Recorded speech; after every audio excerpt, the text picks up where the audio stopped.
All right. Love to welcome everybody to Juniper Level Botanic Gardens and Plant Delights Nursery, and today is our Gardening Unplugged, where we talk about soils. What is a perfect soil, and how do we build that? Because typically the soils in most of our gardens around here is not exactly perfect. First thing to understand is what type plants are you trying to grow?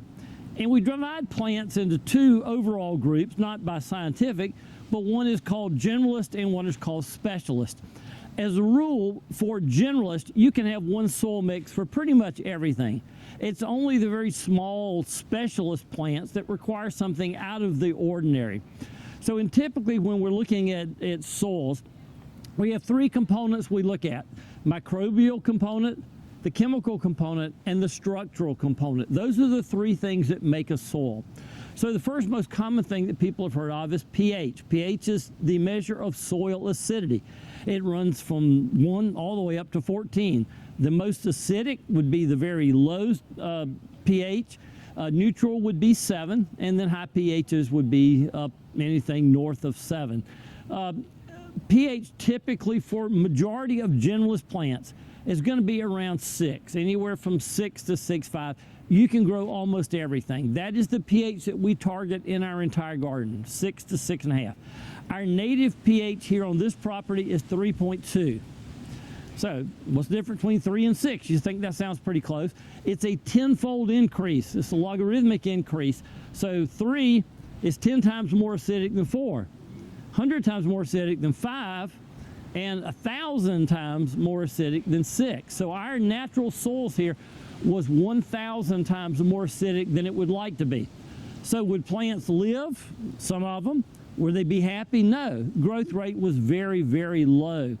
So what happens when you have low pH? Number one, it does not hold a lot of nutrients.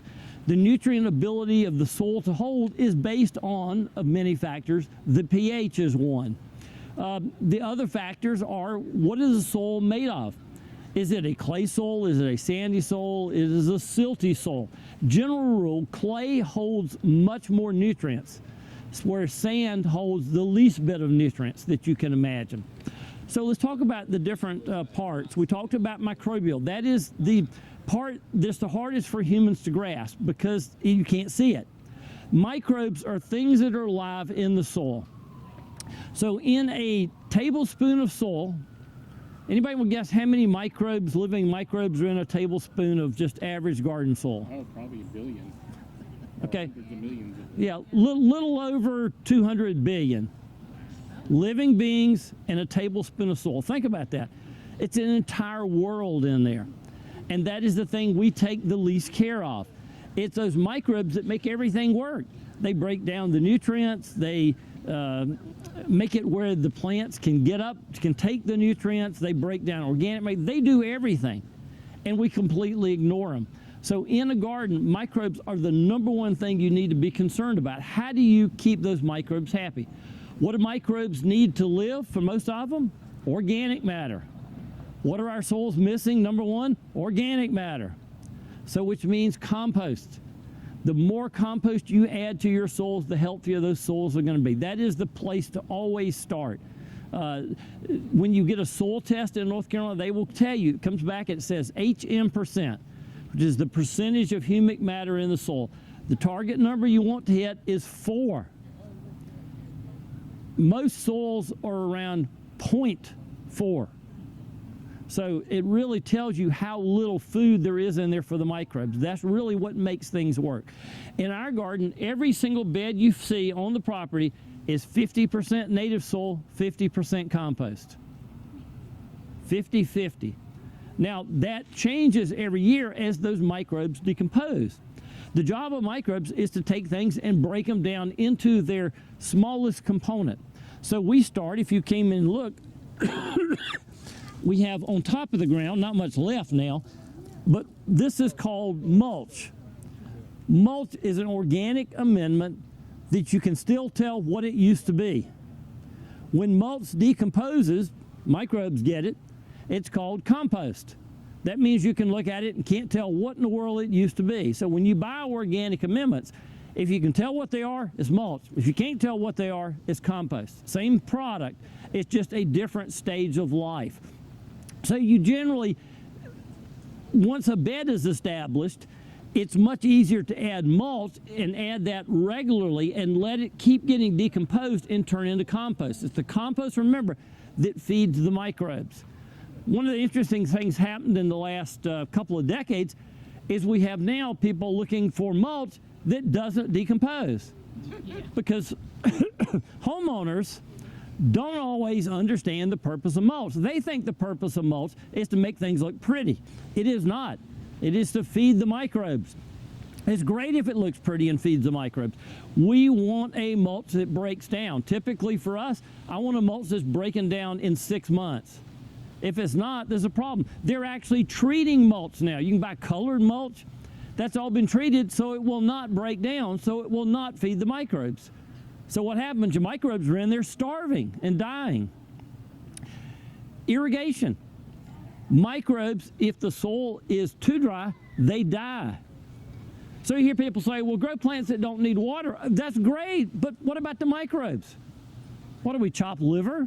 Yes, you have to feed those microbes. If you don't, things will not be healthy. So chemicals, when we're putting out chemicals in our lawns, oh my gosh, we don't think about the microbes. What a lot of those chemicals do, they kill the microbes.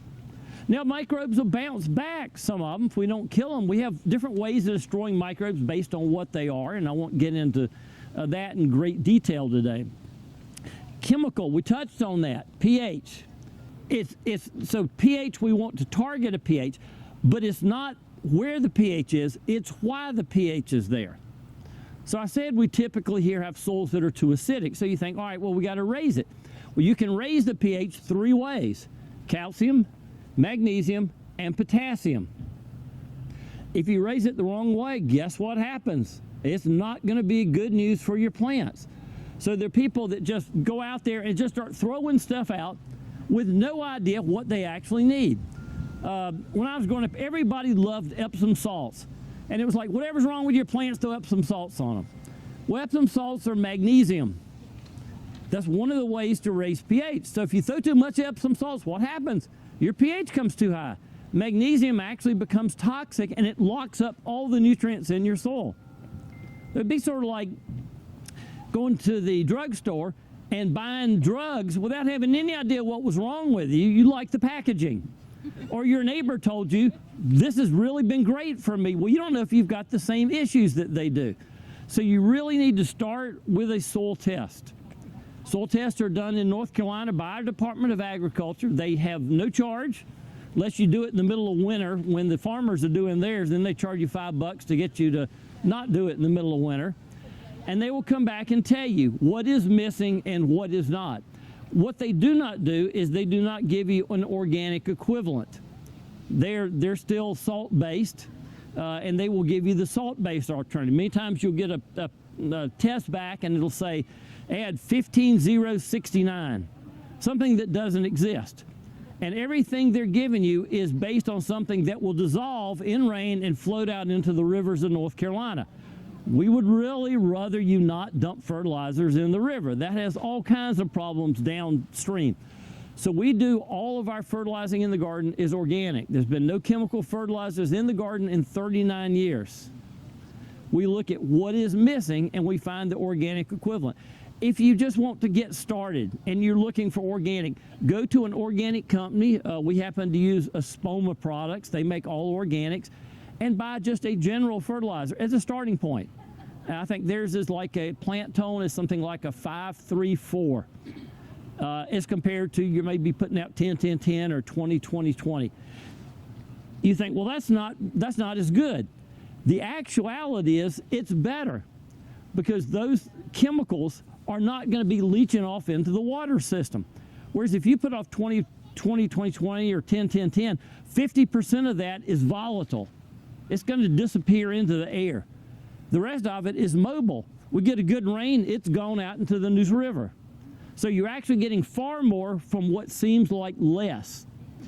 If you do your soil test and then you look at what's missing, you may be missing If you're in a sandy soil, you're probably low in potassium. If you're on clay soil, you're probably low in phosphorus. You may be high in some of the micronutrients. If you have a road nearby, you may have zinc toxicity. If you have a house with a tin roof, you may have zinc toxicity.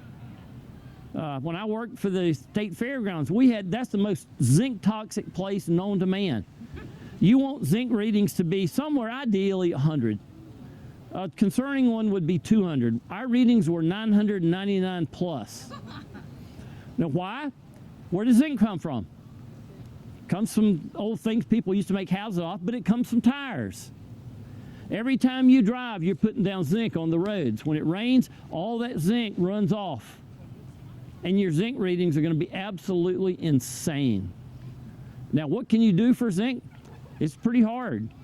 There are a few tricks if you get those high zincs, but you want to have good microbial activity. That'll help break down things as well. But you got to be very careful to pay attention to what the chemical components are. So we talked earlier about some structural components. Again, 3 types of soil.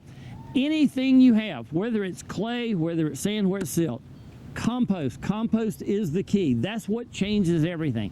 That opens up the soil to air. Air is huge in soils. It is enormous in soils. If you've ever seen an area where dogs walked in a yard, you know absolutely nothing will grow in that path where the dogs walk. If they walk up against a fence, there's no way in hell you're growing anything there. It's not because the dogs peed on it. It's because they used the pressure of their feet to get rid of all the air. There is no air left. Which is why if you got somebody that parks underneath a tree, within 5 years you can watch that tree dying. And why? Because they have taken the car and pressured all the air out of the soils. It's huge. Now, are there ways to do that? Yes, slowly. You can add compost. Slowly, that will degrade into humic matter, which will begin to penetrate the soil. You have new options now. Many of the tree companies are using a technique they used over in third world countries to get rid of landmines, and it's called air spading. It used to be we'd send people over to where they'd put landmines out, and you'd have to figure out where the landmines were. Now they come in and they can find them, and they blow air into the ground. And it takes all the soil, blows it out. There's the landmines. You pick them up, put the soil back. They're now doing the same thing tree companies are doing. So if you've got an old tree like this that is really valuable, they can actually come in now and air spade around the tree, take the soil out, and it just comes right out fluffy, add some compost, put it right back. Boom, the health of your tree just changed overnight, especially if it's something rare. It's not something you want to do for inexpensive trees or common trees, but if you've got something that's very special, air spading is absolutely amazing. So it adds compost back into the root system, and it adds air. Has anybody ever had a tree where the roots come up instead of down? Okay, that should be a signal to you. Roots naturally want to grow down. If they're growing up, that's like the universe signaling to you, hey, we have a problem here. What does that tell us? That tells us that we have no nutrition, we have no air down below. So what do people do? They go in and put good soil on top. And those roots are like, we still have a problem. And they just grow right up into your good soil. So almost anywhere you grow in our gardens, you can take a shovel, sometimes your hand, and go all the way down. Because we took time to prepare the soil underneath. And how deep? Usually a foot. It's rare you will find roots of any plant more than a foot. If you don't believe me, take a look next time we have a hurricane. You see all these trees over and you see pancakes. The roots around here simply do not go much deeper than that. Is it possible? Yes. But 99.9% of the roots are all within the top foot. So when you're doing your preparation, if you do it in the top foot, you're going to be absolutely great. So in an ideal world, you do your soil prep before you plant. Most people don't think that way. They realize there's a problem later. That's when you have to go in and air spade, or you go in if you got a small garden and take a a fork, like a pitchfork, they're called soil forks, and just put it in and open it up. Or the other option, go in after winters like this winter, when the ground freezes. When the ground freezes, everything's opened up, and take and spread compost after that. Then it will go down. That's the key. You got to look at how do you get things down into the root zone faster. So we talked about chemicals and how we add things, and I talked about what's missing. Calcium and magnesium are typically the two things we are low in this area with our low pH. We happen to be very low in potassium here, as I mentioned. On a North Carolina test, potassium needs to be a reading on your soil test of 55. On this property, our readings were 1. It's almost non-existent. So we had to first go in and add our potassium. So we know that's going to raise the pH. So we do that, we wait a year, we go back again, we do another soil test. What else do we need? All right, we're either going to need calcium or magnesium. Sometimes we need both. But you generally want to hit a balance, depending on who you read and what soil scientists you like. We typically try to hit 6-to-1 calcium-magnesium ratios. Now your soil test will give you all of that. So when you get your soil test back, you get two things. You get the first page, which has the fancy, nice graphics. What you want is actually the data behind that. So there's a second link you click to go actually back to the data. Without that, all you get is their easy recommendations for people who really don't care what they're doing. But if you go back to the data, that's when you can really analyze that and see, do I have a good balance of this and this? What are my numbers on this? And as I mentioned, I'm not going to get too deep because we do have a soils class every November. It's a couple of hours on a Saturday, and we really can get into that much deeper. Now, I mentioned generalists and specialists at the beginning.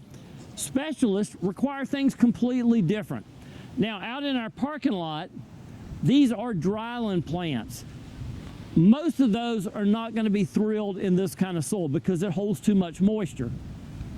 So we take for them our 50-50 mix, 50% native soil, 50% compost, and we add to that 50% permatill. So permatill is a North Carolina mined gravel. It's a slate material, and it's put in the oven and popped. So that gives us really good drainage. So all those beds are 50% mix here, add 50% permatill, and that allows water to escape very fast. The ability of a soil to hold water matters tremendously when you're growing specialty plants, because many specialty plants may be from areas that have very high respiration rates. And a good example in this area would be plants from Chile. The plants from Chile just respire incredibly fast. If you took a Chilean plant, most of them, and plant them in here, you have one rain in August, it's dead within an hour. That fast. But by mixing in the extra gravel, that water then moves through much faster, and we're able to grow things, all the cactus, very high respiration plants that we normally could not grow, simply because we've got better drainage. So two types of drainage, external, internal. External means does the water run off fast? Internal means does it run through fast? Both external and internal are critical for being able to have plants that lose the water, that need to lose the water in the soil very quickly. I've had plants, literally, I've had a plant called the monkey puzzle tree from Chile. We finally got one years ago up 4 feet tall. I sat there one summer during a summer rain in July, watched it die within 1 hour. It went from perfectly healthy to brown in an hour. And that's simply because the water was pushed out by, the air was pushed out by the rain, and it took it, a couple of hours to get back to a normal level of air, and by that time the plant was dead. So specialty plants you see all along the backside here, our crevice garden, many of those are grown in 100% gravel. Those are the things that need exceptional drainage. But for generalists, as we said here, for generalists, almost everything here would do fine in that 50-50 mix. One of the exceptions would be another specialist behind you. You see right beside the sidewalk, those are a lot of our native bog plants, including the native pitcher plants. those need a very low pH. They would have loved our pH of 3. They would have loved that. They hate nutrition. If you give them any kind of fertilizer, organic or otherwise, they're dead. They're out of here. So that's, again, the difference between generalist and specialist. We have those planted in either straight peat moss or a peat moss mix of 50% sand, 50% peat. You generally do not want to use peat moss in the rest of your garden. Peat moss is no good in the gardens. Back in the 70s, everybody gardened with peat moss. They thought that was a good thing. It's not. So I mentioned, what are we concerned about in our soil? Microbes. Peat moss is 100% dead. It does not support the growth of any microbes. It's completely gone. There is nutritionally as void as you can get. So it's great for plants that don't like nutrition. It's terrible for plants that do like nutrition. All right, I'm going to stop there and open it up. Do we have any questions? That's a lot of information in a short time. Yes? I do have one quick question. Yes. I'm trying to figure out what happened where I work. Yeah. Excessive use of mulch, or mulching once a year.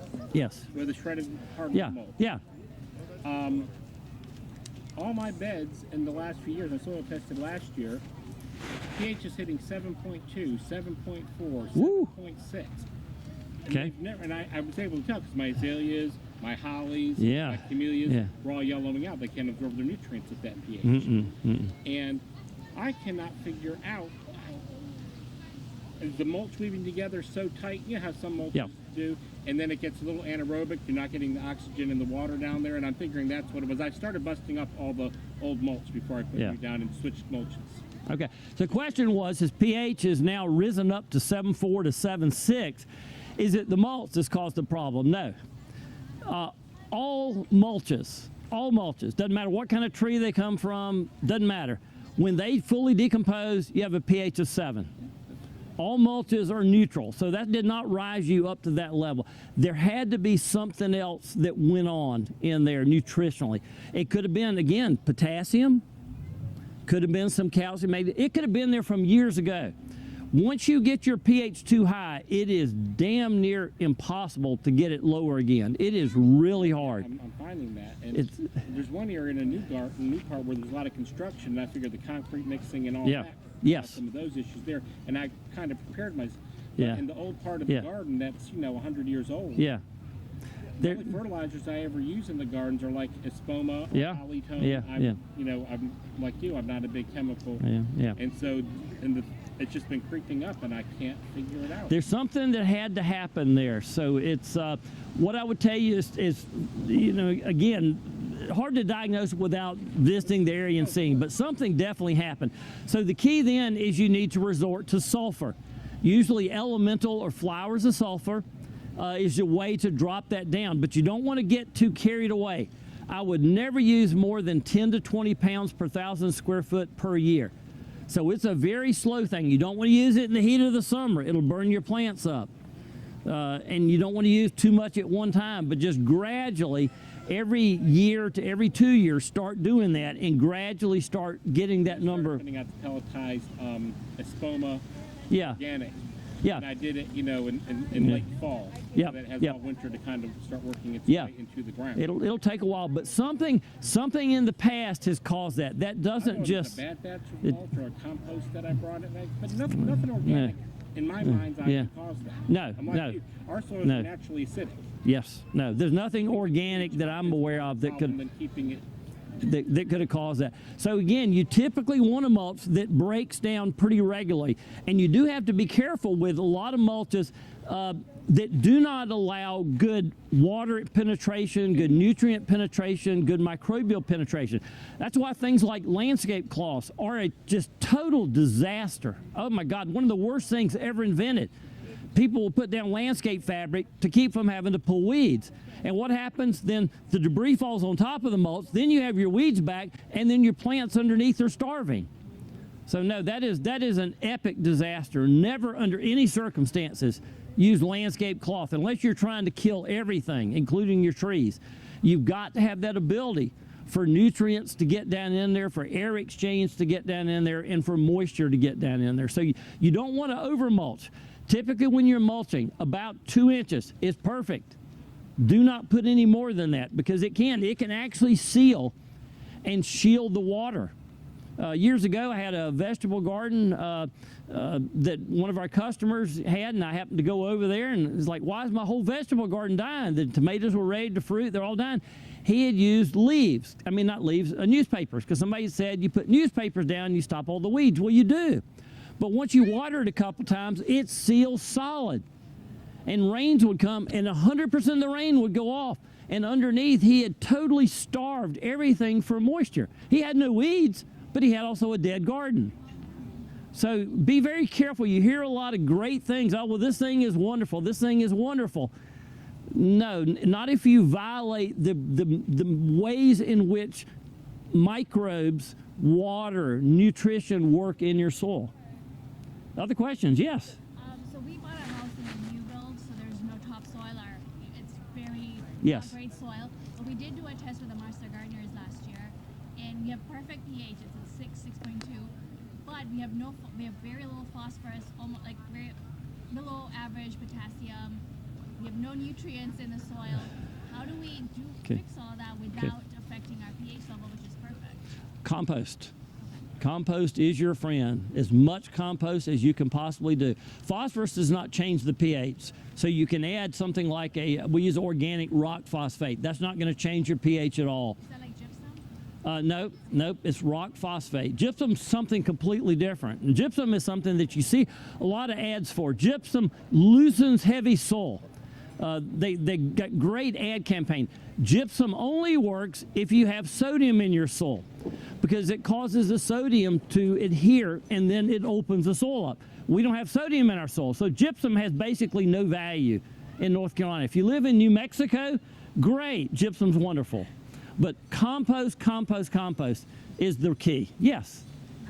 For stuff that, like if you get soil tested and you're low in like calcium, like people recommend like put eggshells in there, like before they like compost it. And I'm always like, that seems like a good way to get bugs, but it like doesn't No, it doesn't cause bugs. And can it work? Yes. Okay. But you don't know the ratio that has. You haven't, unless you have it analyzed and tested. Why would you not go buy the cheapest material you'll ever buy is lime? I mean, they almost pay you to take it. It's, any store that sells lime has lost money bringing it in. You just don't make anything. Buy the stuff that people have already tested. So, but yes, question. Will a soil test tell you your level of zinc? Yes, a North Carolina soil test will. Now, not a home test. Not these little things that you dip in. Those are worthless, because all that tells you is pH. And as we mentioned, pH tells you where your pH is. It doesn't tell you why it's there. What you care about is why it's where it is. You don't care if it's 6, you care why it's 6, and make sure that those numbers work. Can you just use compost as a mulch? Compost, yeah, compost. You cannot put too much compost. Aim for that 4%. When you get 4%, then you've got enough. I've been doing this for 68 years. I've never seen 4% on a North Carolina test. Never. And we use a lot of compost. Yeah. Mulch, does it make a difference, like cedar mulch versus hardwood mulch versus Great question. pine straw versus leaves? Great question. You want a mulch that decomposes within 6 months. Pine straw almost never decomposes.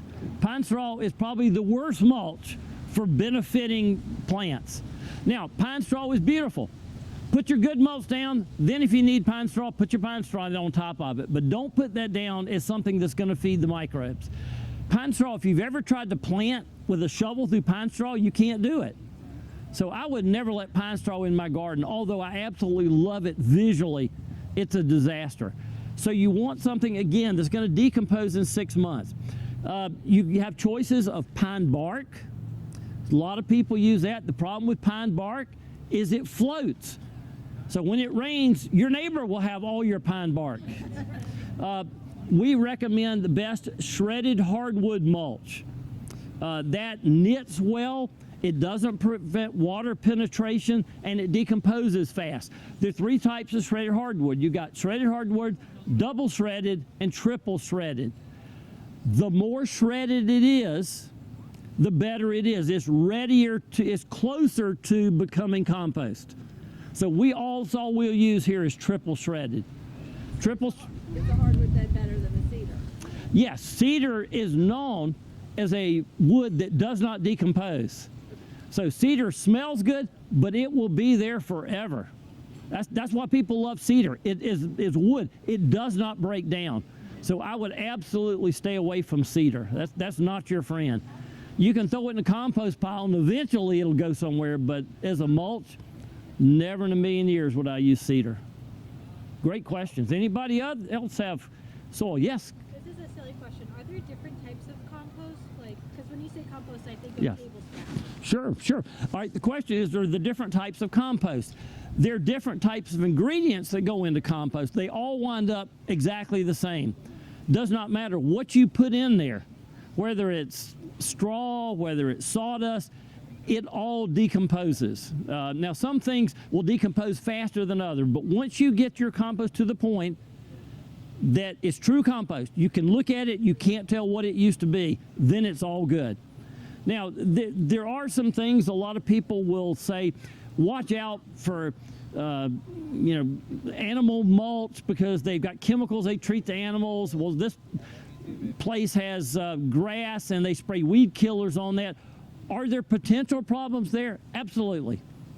There are some weed killers that don't break down or very slow to break down.